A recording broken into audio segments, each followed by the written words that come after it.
All right, this is Arab Talk with Jess and Jamal on KPOO San Francisco, 89.5 FM. This is Arab Talk with Jess and Jamal. I'm Jess Nam. And this is Jamal Dajani. Jamal, I don't even know where to begin today. There's so much news we have to cover. We have to cover international affairs. We have to cover domestic affairs. But for today, we're going to return back to the Arab world and the Middle East. And just in the last week, this was just happening as we were going off air last week, there has been daily massive demonstrations going on in Lebanon, in downtown Beirut. And Beirut and Lebanon are no stranger to, protests on the streets since, for decades and decades and decades. What's really interesting, Jamal, about this particular protest, it's mobilizing the entirety of the sectarian complexity of the Lebanese population. So we have Shiites, Christians, Sunnis, atheists, agnostics. We have the entire diversity, if you will, of the Lebanese populace coming to the streets.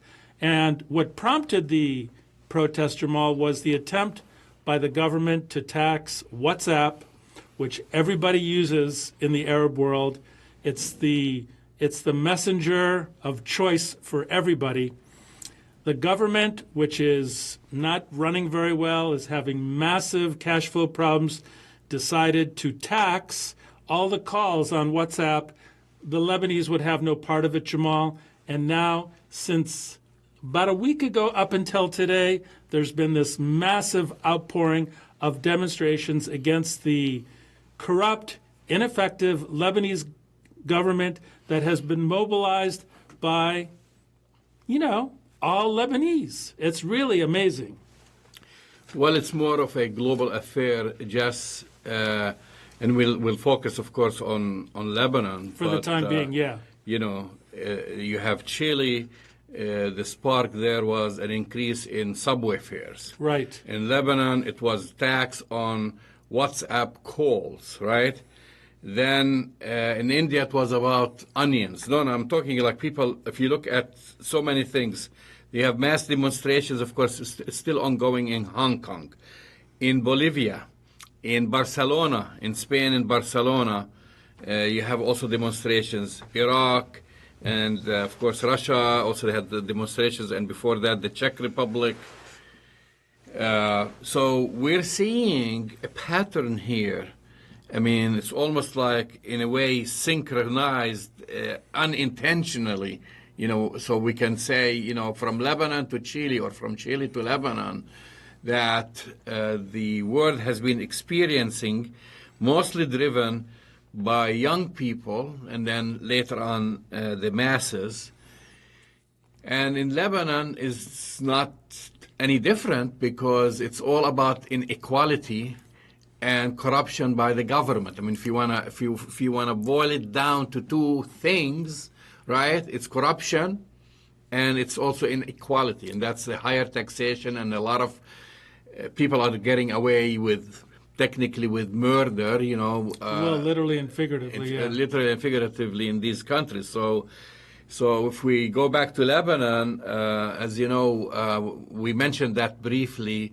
Last week, or I think the week before, the Prime Minister Saad al-Hariri survived a recent embarrassing revelations about a $16 million gift to a bikini model whom he met at the luxury resorts in the Seychelles in 2013. I don't know what happened to that story. People are not talking that much about it, but it was a big news. At the same time, he was imposing austerity measures on the average Lebanese, right? And then maybe the last event was that kind of pushed everyone over the edge. Was the tax on WhatsApp? What's the tax on WhatsApp? So now the demonstrators have been on the streets for, I think, a week, more than a week.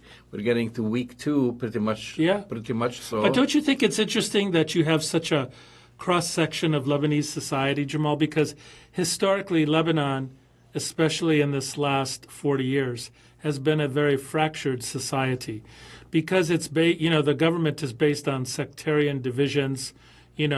One sect gets the prime minister, one sect gets the president, another sect gets another minister. It's based on patronage.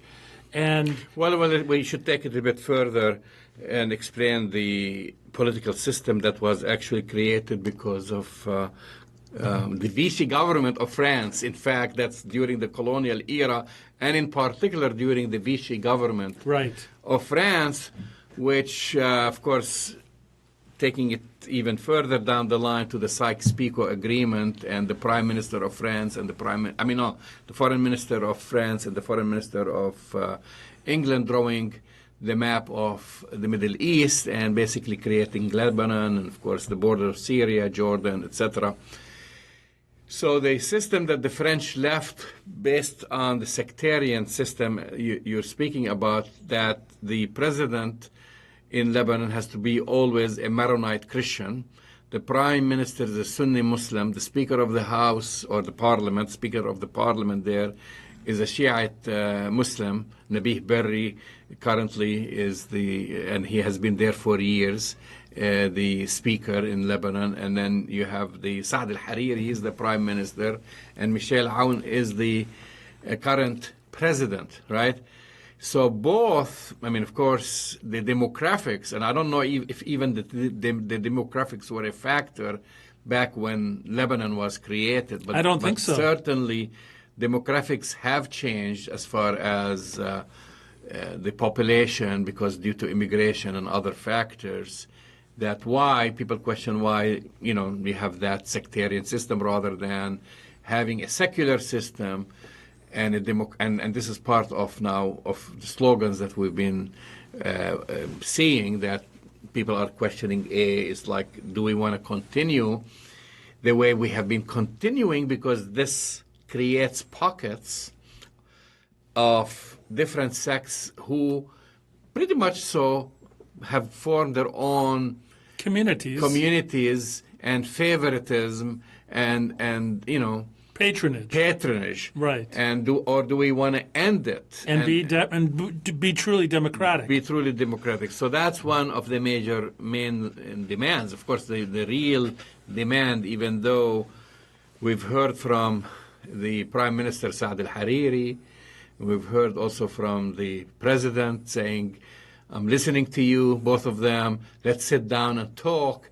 They're not buying it. But they're not buying it. They still keep going, to the streets. Started in Beirut. Now we're seeing massive demonstrations in Tripoli. We're seeing massive demonstrations in the south. And I would say by large, there have been peaceful demonstrations, very few incidents of attacks by the Lebanese security or police. But, for these sizes and massive demonstrations, people have been, and we're not only talking about secular, but we're talking about Lebanese from all wakes of life, driven by a lot of young people. And by the way, gender equal, I would say both women and men are leading these marches. And I would say the Western media has been preoccupied by the silly things, the Lebanese dancing in the streets, dabke or... men with their shirts off dancing. Yeah, men, that's the main picture. And they're not paying attention to the nuances, which basically what we spoke about earlier, which is really it's a struggle between the haves and the have-nots. I think that's exactly right, Jamal. And one of the things that is true in Lebanon, and as it is for most parts of the Arab world, and we're going to talk about how that connects with Chile, with Bolivia, with what's happening in Barcelona. And we've been talking about this for some time, but now it's spilling out into action. It's just not the corruption and the inequality, but it's the income inequality that's really at the heart of this, because especially in Lebanon, for example, when you have the Hariri family, and Saad al-Hariri is one of not just the richest men in Lebanon, but he's one of the richest men in the world. I mean, he's a multi-billionaire. And the amount of Lebanese who are living in poverty has grown exponentially because of the income inequality, fewer and fewer people having more money. But also, let's not forget, Jamal, that we have, 1.5 million to 2 million Syrian refugees also living in Lebanon right now. So Lebanon is in a very precarious situation. We see the political dynamics coming from the Trump administration having an impact on this, and we'll be getting to that a little bit later. But the net of this, to my memory, and you'll have to correct me, is really the first time that all of these different factions, all of these different sects, all of these different identities have come together, Jamal, and they're flying one flag, the flag of Lebanon. We are proud to be Lebanese no matter what, and we're tired of corruption, we're tired of the government, but we're tired about the income inequality that exists in Lebanon. And historically, Jamal, Lebanon had been one of the most prosperous of Arab countries in the region, but it's in trouble now economically. It really is. It has been in trouble for many years, and you could see basically the writing is on the wall. Absolutely. And the writing is in those banners and the placards that the protesters have been carrying. So I've been watching all these different things, whether being things sprayed on the walls. Down with the rule of the mafia. That's one slogan that you can see all over Beirut. Thief or thieves. The Lebanese, when you talk to them, when you see them through interviews, the protesters, they've been saying that their politicians have stolen tens or even hundreds of billions of dollars from them. Which is true. By laws that allow bank secrecy, so that's the other thing, the Bank of Lebanon. So they've been challenging this. Hundreds of thousands of them have taken to the street, as we know. Now we're entering into week 2, which is really the biggest protest to sweep the country in over a decade.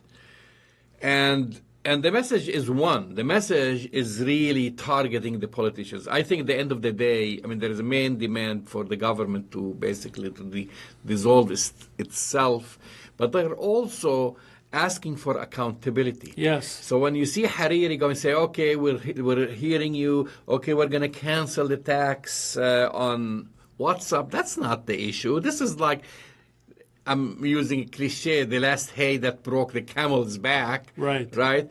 But you have a bigger problem. Right. Because people now, they want accountability. They want to know where are all these millions and billions of dollars billions of dollars have gone. Yeah. And they want to know who's going to be held accountable. They have also another slogan, min ayna laka, which means, where did you get this from? So that's a question mark. How did you acquire? How did you get your money? All this wealth. Exactly. Yeah. Where did you get this money? When they know the background or the history of a politician entering into parliament basically penniless, and a year down the line, he's a millionaire. He or she is building villas and having vacation homes in France, in the south of France, and in Italy and other places. So people want these politicians to be held. They basically want accountability. The economy, Jess, and this is also, Lebanon is a young society. Yes. And a very educated society. It reminds me in many ways of Tunisia and the atmosphere in Tunisia, because with the Tunisian revolution, you had all these young people, educated people with undergraduate degrees, with graduate degrees, educated in France and in European countries, coming back to the country and not finding a job. So the Lebanese economy has been stagnating, right, for years. They have this is again, if people don't know something about Lebanon, just Google it and look at its size on the map. It's a very small country. They have one of the world's highest debt to GDP ratios. And economists have been for years warning about a collapse, a total economic collapse. They really have been living, again, we talk about Tunisia as far as unemployment, and now I use another example, which is Greece as far as debt, high debt ratio. they've been living on debt, just borrowed time, really, borrowed money and borrowed time. And then on top of this, aside from increasing the taxes on them on WhatsApp, the banks have restricted the withdrawal of U.S. dollars. And not only have restricted That's the a big withdrawal cash of U.S. problem, dollars, yeah. but they are forcing people to withdraw them in the Lebanese lira. In other words, they're fixing the exchange rate, Right. which is much lower than having it done on the street, basically, in Right. exchange. So people are losing, they're losing value, and many of these Lebanese families depend on, siblings and family members sending money from abroad, be it from the U.S. in U.S. dollars or from Europe in the euro. And so on top of that poverty and stagnation, high unemployment, they're also penalizing them, Right. even further. So I have a comment and then a question. The comment is just that probably one of the only reasons why the economy hasn't totally collapsed is because it's being funded in part by Gulf money. So money from the Gulf, from Saudi Arabia, from UAE, has been coming into underwriting the debt of Lebanon for many years right However, now. just the beneficiaries are the few. Yes, it creates some employment on the lower level. Bureaucrats. And for, people going to restaurants and people working in hotels. That's it. To accommodate the rich people coming from the Gulf. But the people who have been making most of the money, like the Hariri family, are the owners of these establishments. That's right. The owners of the hotels and resorts and wherever. And they're not your average Lebanese, right? No. So that's kind of my point, is because the money's being floated by other countries. If those other countries, primarily Gulf countries, decide that they no longer want to float the money, that collapse could come much sooner. So here's the big question, Jamal, that we should talk about. I'm not ready to say this is Arab Spring, even though it's the fall, fall spring 2.0 or 3.0, because I think it's too early to say that. But I think Hariri and the corrupt government have two choices right now. So one choice is to dissolve the government and let a true democratic process unfold. The second is to use the Algerian, Egyptian model, which is to have a massive crackdown using the police and the military. And I don't think, like Egypt or like Algeria or even like Tunisia, that the Egyptian military is ready to take to the streets and do to the Lebanese population what happened in Egypt, what al-Sisi did, or what happened in Algeria, or what happened in some of these other failed Arab Spring situations. I think, and you should correct me if I'm wrong, it seems like the people have the upper hand. Do you believe that the Lebanese army is going to take to the streets and start arresting thousands of people, beating people up, and for Hariri to do an al-Sisi in Lebanon? I don't see it. No, it's not going to happen.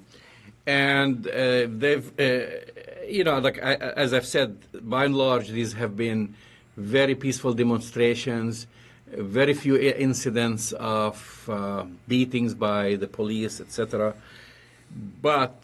And also messages both from the Prime Minister, Saad al-Hariri, and Michel Aoun, the president, saying, we hear you. It's not enough. We want to sit down. We want to listen to you. So I don't think it's going to turn into violence. Also, you haven't been seeing, for example, the flags of Hezbollah, right? No, it's a Lebanese flag. You're saying Lebanese, even though there have been some pockets of demonstrations showing some, but not that much. And Sayyid Hassan Nasrallah also said that something has to be done. Reforms have to be implemented. And he said, we're not going to go out on the streets. We may go out on the streets. I don't know what their list of demands. But I think as long as these demonstrations stay the same about the economy, about corruption, and no exterior Influence. Influence. And that's the key word, because we have been seeing some of those actors trying to turn Lebanese against each other. They have failed. So far. To see if we can mobilize, for example, these demonstrations to disarm Hezbollah. Some have been, and most of these people have been talking from outside the country, by the way. Right. Because I've been monitoring this online, and I've been seeing some chatter. If you hear the messages from the Lebanese people, for example, people have been chanting for the liberation of Palestine. You don't see that often. People actually have been demonstrating, because when you leave Arabs demonstrate peacefully On their own. and their Arab nationalism starts to show, and their unity, and this is one of the main issues, Is Palestine. you start hearing, like, for example, their support, because they see how the Palestinians have been suffering for 7 decades under occupation and under severe conditions. You see them freely, you see them speaking freely without censorship. That's right. And without sectarian messages. That's right. You see the real Lebanese people talking. And they have been receiving support from the Palestinians, because you talked about the Syrian refugees in Lebanon. There are 400,000 Palestinian refugees who live in Lebanon, and they're also are standing in support. Absolutely. With their brothers and sisters. But you didn't answer the question. Which? Well, if they don't dissolve the government, and it doesn't turn out to be a vicious military put-down of the so far peaceful demonstrations, then I don't think, Jamal, that the Lebanese population is going to be satisfied with Saad Hariri saying, "We're listening to you." That's not going to be enough. What's going to happen? Are Hariri and Barry going to step down? Probably not. Is Lebanon truly going to move toward a real democracy? Probably not. So what's going to happen next? Well, you're asking a very sensitive question, because you're asking, are we going to have a civil war? Basically. Because this is the other alternative. Yeah. I mean, then you're taking us back to the 80s and 90s, when you actually had an ugly civil war. Ugly civil war, and basically warlords fighting amongst each other. I don't believe so. I believe that the people in the streets are not going to go back home until their demands are answered. But they're big demands. And they are big demands. They might not receive all their demands, but certainly they are not going to be silenced by empty promises. So as long as the government just keeps saying, "Oh, we're going to do this," we're listening to you, and we're listening to you, they're not going to go back. That's they're not enough. Going to go back. Yeah. And I think it would be very, very stupid for the government, and I'm talking about the prime minister or the president, to take a violent action towards these demonstrations. I don't think it would work. And this would lead basically now to an armed struggle, which I don't see it heading that way. Yeah. So they are going to let them demonstrate. They are going to shuffle probably seats in the government. But they have to come back, because it is not enough to say, we're going to lift some of those austerity measures, and we're going to shuffle some members of the government. That's and not let going to them do slide. it. That's not going to do it. So there might be some certain members who will be sacrificed to show the public that we've listened to you. I don't think that's enough. And we're answering your question about accountability. Yeah, I'm not sure that's going to be enough. Will all the government dissolve itself? I think it's going to be just reshuffling of seats. There'll be some measures taken on the Bank of Lebanon. There'll be cancellation of, they already said that they canceled the tax on the WhatsApp. And I think it's going to be a bigger thing that Lebanon needs a big injection of money, which would probably come through the World Bank or through Gulf states, because also it's against the interest, you see. And this is the danger, where the interference in the affairs of Lebanon, because we've seen before those events when they tried to split the street between the Hezbollah supporters and the anti-Hezbollah, and then we saw the Saudis playing a dirty game from behind and others. But that's if the Lebanese allow this to happen, then we have a problem. But I don't think they're going to fall for that. I was just going to say that, Jamal. You took the words right from me. I mean, my biggest worry is not Saad al-Hariri. My biggest worry is not Nabil Berri. My biggest worry are not the people of Lebanon. It's Saudi Arabia, it's the Gulf countries and Iran and the United States and the Israelis, all of whom are using Lebanon as a ground for this proxy war that has been going on in Lebanon for, many decades now, from before the 80s into the 80s and to where we are now. You have the Israeli Mossad and the Israeli intelligence services all over Lebanon. You have the Saudi Arabian, the Gulf influence. You have the Iranian influence. You have so many outside influences there, Jamal. And I think Lebanese are saying, khalas, enough is enough. We want to run Lebanon. I guess I'm not as optimistic as you. I don't see an easy way out of this. By the way, you are listening to Arab Talk on KPOO in San Francisco at 89.5 FM. You're also streaming live. We're streaming live on Jamal Dajani 2. We welcome our Facebook Live viewers. And we're streaming from kpoo.com from that website.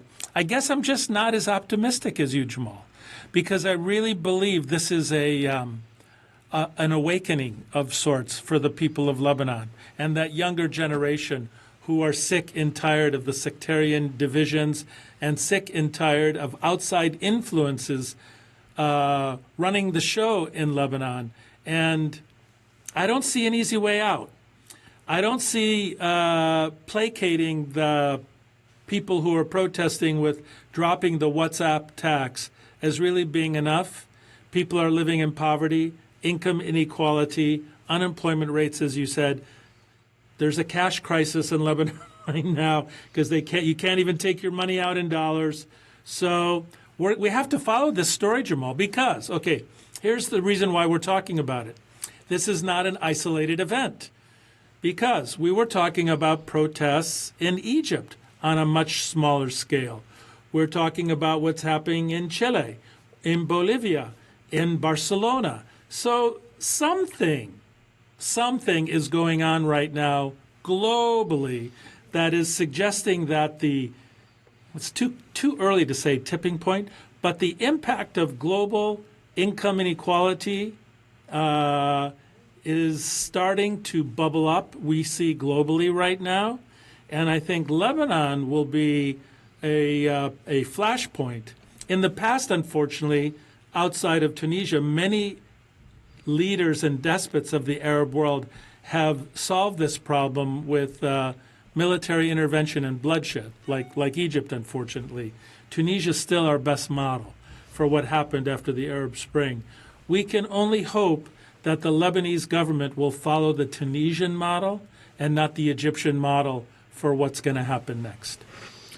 That's right. And we're going to switch gears and talk about a nearby issue, which is basically still ongoing in Syria. Yeah. And with the Kurds in Syria and Turkey, because Jamal, this will also influence what happens in Lebanon. Can I just tell you how tired I am of the American media's portrayal of what's happening? It's for people who are listening or watching us right now, if you're watching any kind of media, mainstream media, even progressive media, Jamal, everybody's getting the story of Syria and Turkey wrong right now. And I'm happy to say that in all humility, I think we're doing as good, if not better job, kind of breaking down what's happening there. We're the only ones that are saying, hey, not all Kurds are the same.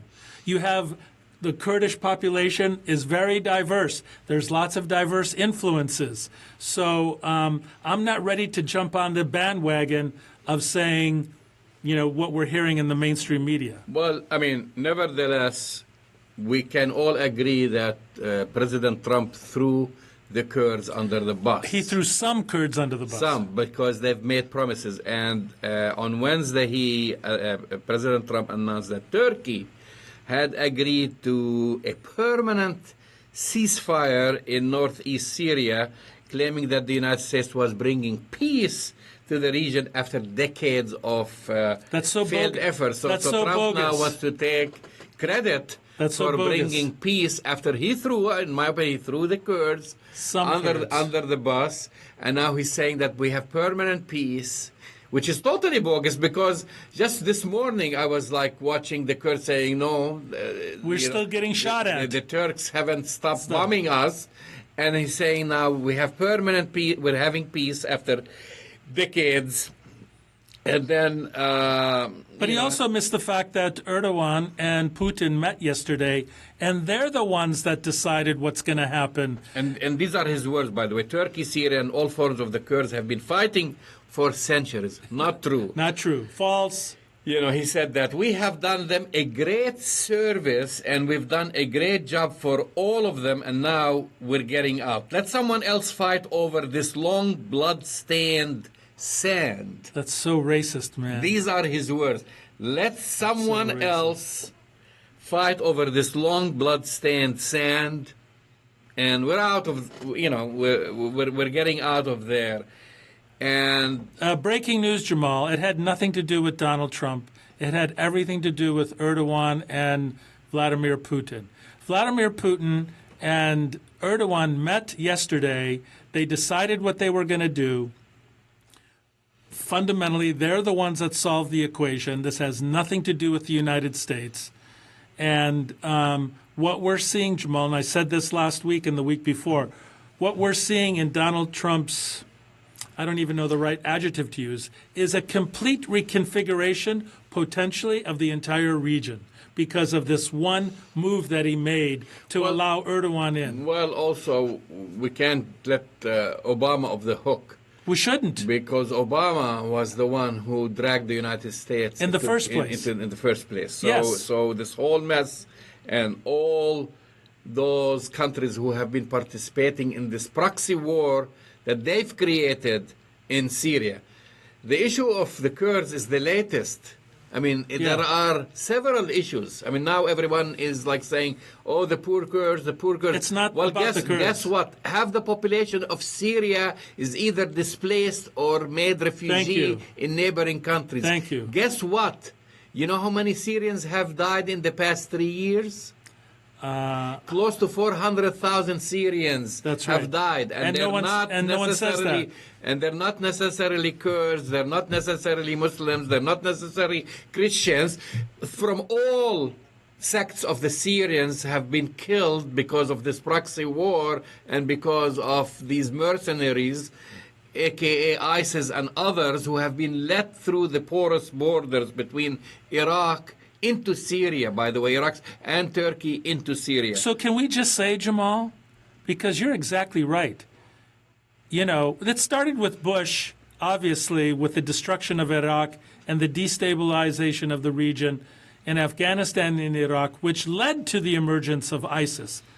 But, and you're 100% correct, we cannot let Obama off the hook. It's Obama that fomented and continued to create this proxy war in Syria that resulted in close to 400,000 Syrians being killed and murdered.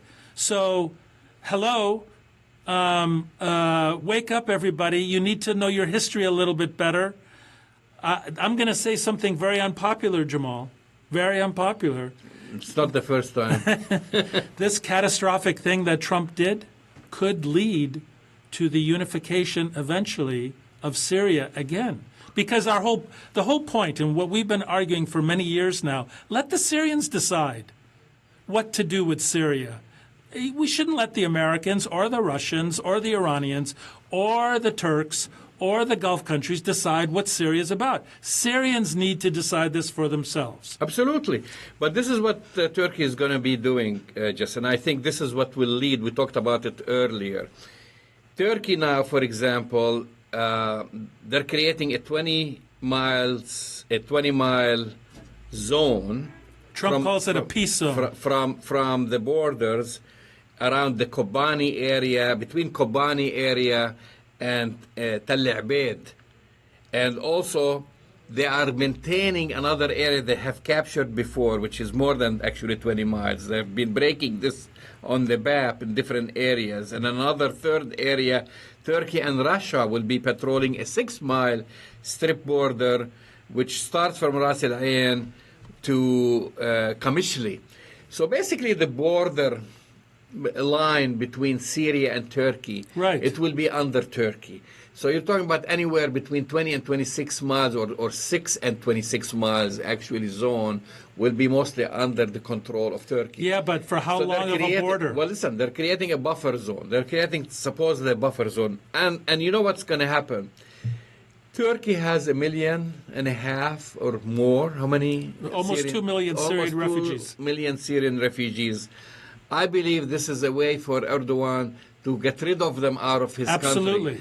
So, you know, in Turkey they were making it easy and in a sad way, and to have basically dumping all these Syrian refugees onto Greece, right? And exploiting them, putting them in these boats that are not seaworthy, and hundreds of them have been drowning in the Mediterranean, right, trying to make it into Europe through Greece. Now, because the Greeks have been, with the Italians, have started to intercept these boats. Right. They just can't take any more. They were going mostly to the island of Lesbos, right? You could see pictures of leftover rafts and small craft, yeah, small crafts, right, scattering the beaches there. And now they're saying we just can't. Before they were actually the Greeks were welcoming them with open arms. Now they said, listen, we're a poor country, we cannot take any more. So now Erdogan is going to push them into Syria, into that security zone. Right. He's going to get rid of all these refugees back, and we don't know what's going to happen because assuming that's going to be a safe zone, but then if he withdraws, a vacuum will be created, and then they will be slaughtered all over again.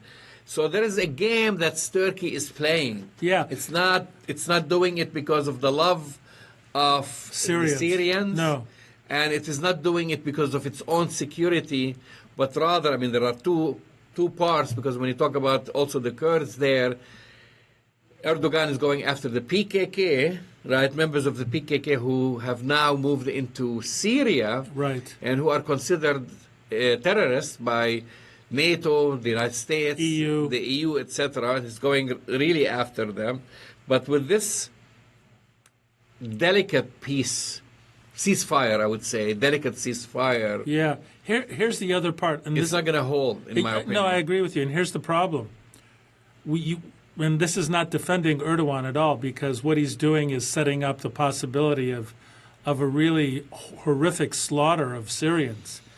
But let's not forget that the United States and the EU, Jamal, promised to give Turkey and Erdogan tens, if not hundreds of millions of dollars to support the Syrian refugees that he was taking care of. And guess what? That money never came. The money never came. So Erdogan was forced, and his economy is not doing, I mean, Turkey's economy is doing okay, but it's not doing great. And whether or not they could continue to financially do this without the support of the EU. I mean, basically Erdogan was saying, EU, you promised this money. Part of the deal is we keep them in Turkey so that they don't go to the EU. That's problematic in another way. We'll have that discussion later.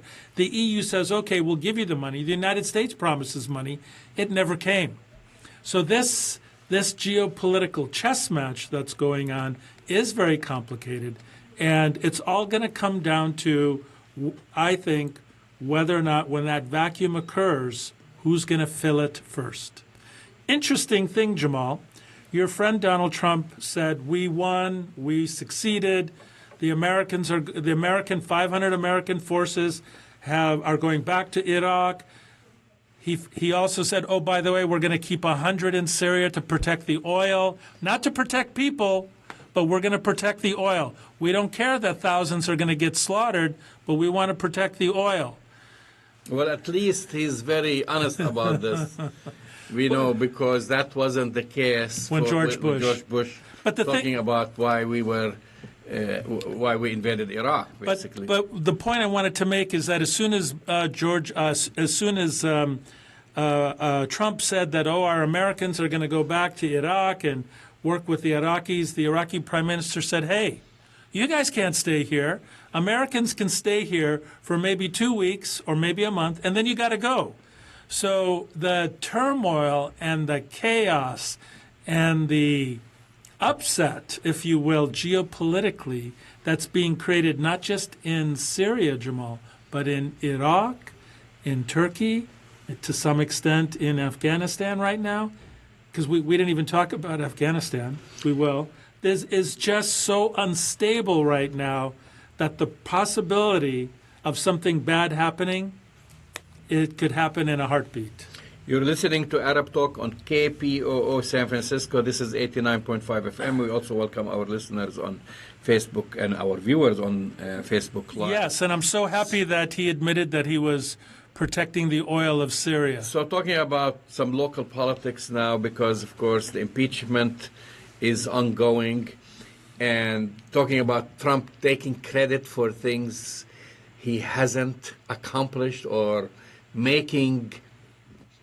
basically lying, because the newest thing was taking credit for building the wall in Colorado. He built a wall in Colorado. So I didn't know that our borders with Mexico included Colorado, Jess. This is something new. I missed that in my geography lessons.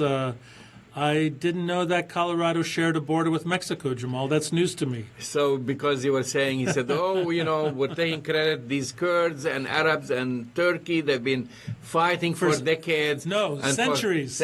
For the very first time, I've managed to bring them peace and ceasefire. We're pulling out of there. We're getting the hell out of that blood sand. Blood-soaked sand. I mean, which is kind of a crazy, racist. Racist comment. And then on the same day, he's giving another speech talking about, because people keep asking him, what about the wall? He said, you're going to build the wall. So, yeah, we're building the wall. We finished the wall in Colorado. And now look at the wall in Colorado. And I'm like, what? So, I don't know. I don't know what to say, to tell you the truth. Here's what I have to say, Jamal. Here's what we can say. These are all meant to distract from Donald Trump's real problem. I hate to say this, because the reality of what's happening in Turkey right now and in Syria and Iraq and in Afghanistan is so devastating. But actually, Donald Trump doesn't care about brown people in those areas. He doesn't care about Arabs. He doesn't care about Turks. He doesn't care about Kurds. He really doesn't care. What he cares about is cutting a deal with President Zelensky in Ukraine, getting caught, and now caught with his pants down, because when Ambassador Taylor gave his testimony on Tuesday, Jamal, basically said, hey, I took copious notes. I'm here to tell you that Donald Trump basically told President Zelensky, with Rudy Giuliani and the three amigos, Ambassador Sondland of the EU, they basically said, yeah, if you don't dig dirt on the Bidens, we're not going to give you $400 million in money that was already authorized by the Congress. A perfect quid pro quo, a perfect conditional shadow foreign policy that is impeachable. So the news is, Jamal, he's going to get impeached in the House. Right. And he is throwing up all these crazy things so people don't understand and see the guy's in trouble. It looks like also your friend Rudy Giuliani is going to get indicted. I think he will. I think he will. Yeah. Well, the rumor is Rudy Giuliani's looking for a good defense attorney. Because as it turns out, everybody in Rudy Giuliani's circle is either being investigated, indicted, or is in jail right now. So his Ukraine circle, Parnas and Furman, they're in jail. They pleaded not guilty. and other people are being investigated. He's going to get impeached, Jamal. There's no doubt. It's just whether or not in the Senate you're going to find 20 senators. Well, in the Senate, I don't think you'll find. You won't find 20 senators. But he'll definitely, because we were talking about it, if the impeachment will do any good for the Democrats or any good for the country, because it will probably consume the next 12 months. At least, yeah. Going through these proceedings. And when it was questionable before, now listening to the Speaker of the House, Nancy Pelosi, and others, they're going through with it. It's going to happen. I mean, it's going to happen. And they haven't started. It's all under now. They've started all the investigations and collecting evidence and what have you. But then when you start the actual impeachment proceedings, that's all what we're going to be dealing with in this country. Right. No, right? I think that's right, Jamal, and it's going to suck all the oxygen out of the room. The government will become paralyzed. Nothing will get done. I think we're headed for a pretty dark moment. Not that it's not very dark right now, but things are, and it was interesting to listen to some of the analysis at the global level, because it does seem that this political and power vacuum has been created in the United States and internationally, and the Russians and the Chinese political and military machines are like trying to rush in and take advantage of the United States' weakness right now. We see that in the Arab world and Middle East. Well, we see it in Africa. That's why, for example, we didn't talk about this, but I've noticed something very not unusual, because it's also probably a wise thing. Nancy Pelosi went to Jordan. Yeah, I saw that. And she met with the king. It was part, actually, of a longer trip, but her brother passed away. Yeah.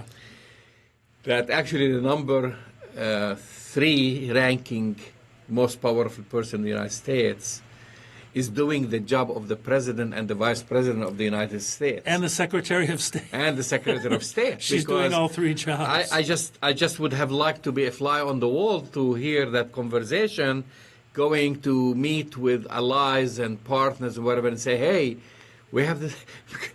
What is this guy doing in the White House? Should we believe this is the foreign policy of the United States? I think she's going around saying, listen, we're dealing with this, especially like with King Abdullah of Jordan. Right.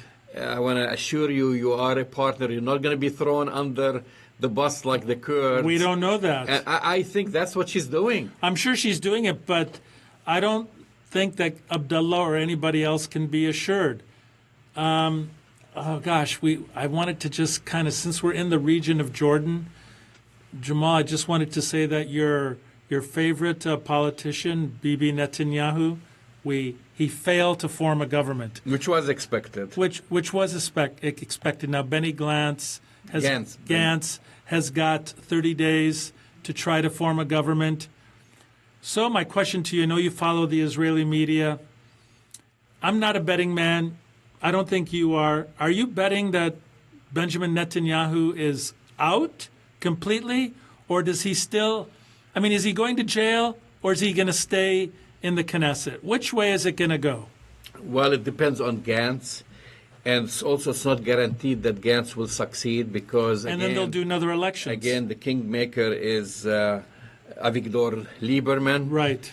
And so he does have the 30 days, and I think it was a smart trick by the president of Israel to allow Netanyahu to go first, because he didn't want to give him 60 days, time to come up with this. He said, okay, I'll give you the respect since you are the prime minister, and it was a close election. You go first. You go first, right. And so he's exhausted. He has exhausted his 30 days, and now Gantz has 30 days. And by the way, I think he can ask for another week extension. Right.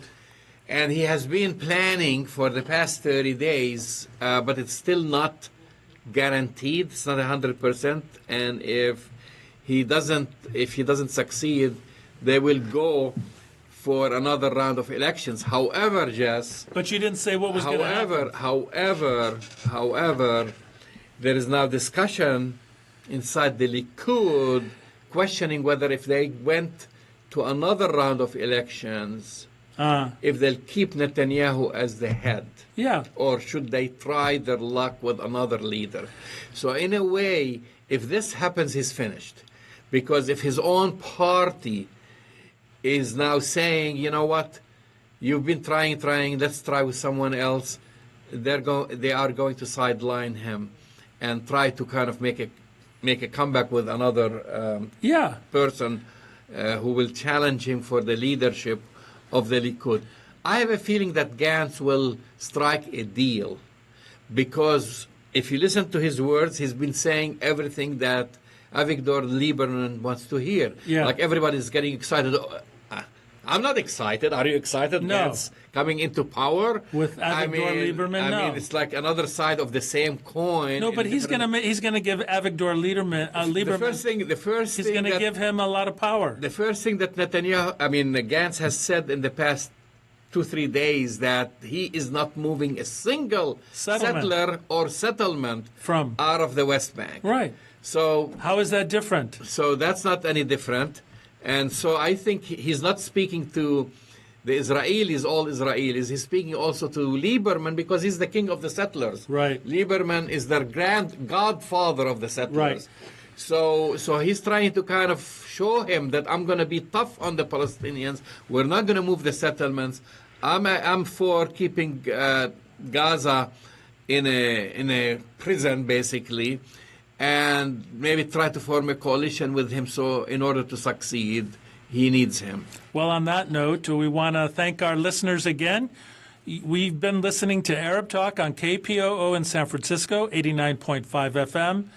You can follow us at all of our podcasts at our website, ArabTalkRadio.com, and also follow us on Twitter as well as Facebook at Jamal Dajani 2.